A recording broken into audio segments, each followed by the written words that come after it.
WhatsApp people, कैसे हैं आप सब? ठीक ठाक हैं? It's me Hamzain, you are watching history reacts. Welcome back to the channel. उम्मीद करता हूँ अच्छे होंगे, खैर खैरियत से होंगे, एंजॉय कर रहे होंगे। और हम एक वीडियो देखने वाले हैं, इंडी प्लस न्यूज़ का है। ओरिजिनल वीडियो का लिंक डिस्क्रिप्शन में है।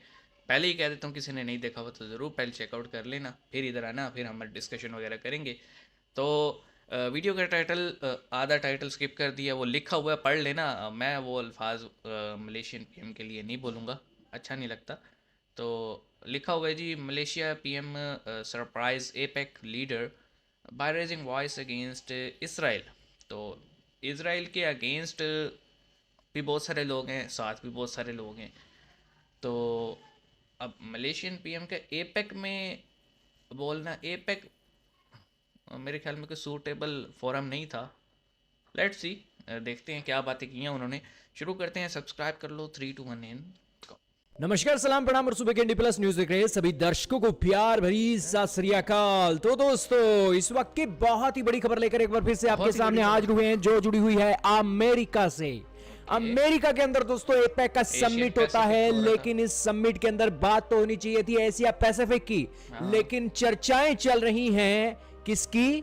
इजराइल और फिलिस्तीन की। भारत के अंदर भारत और ऑस्ट्रेलिया का मैच हुआ, लेकिन एक गधा वो भारत के अंदर फिलिस्तीन का झंडा अपनी शर्ट पर डालकर भारत के मैदान पर उतर गया।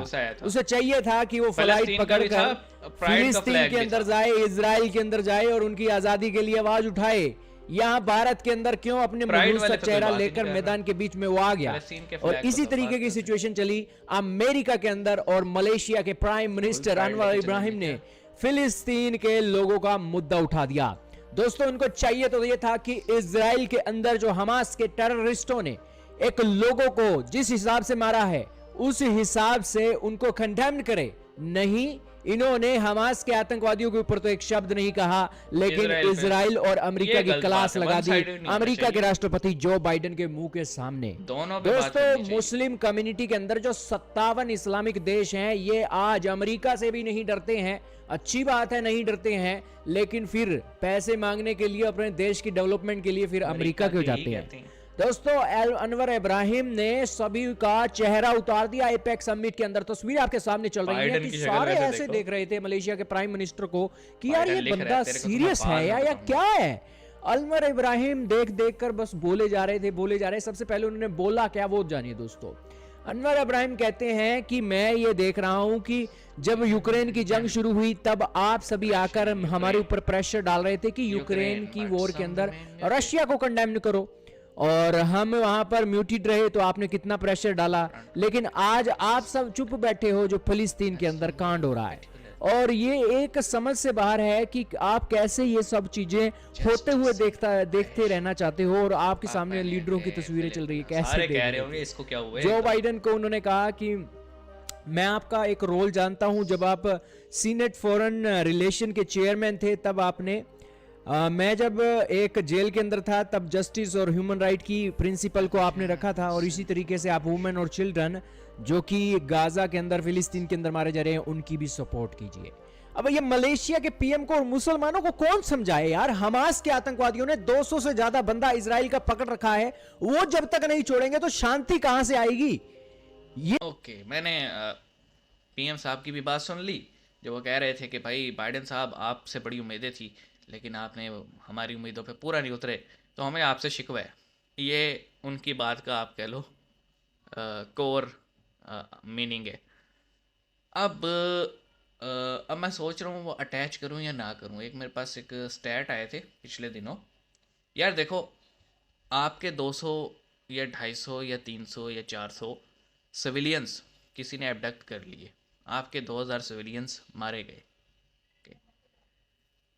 जिन्होंने मारे उस ऑर्गेनाइजेशन को क्या वेस्ट बैंक वाले या फिर इस्लामिक कंट्रीज कंडेम नहीं कर रहे?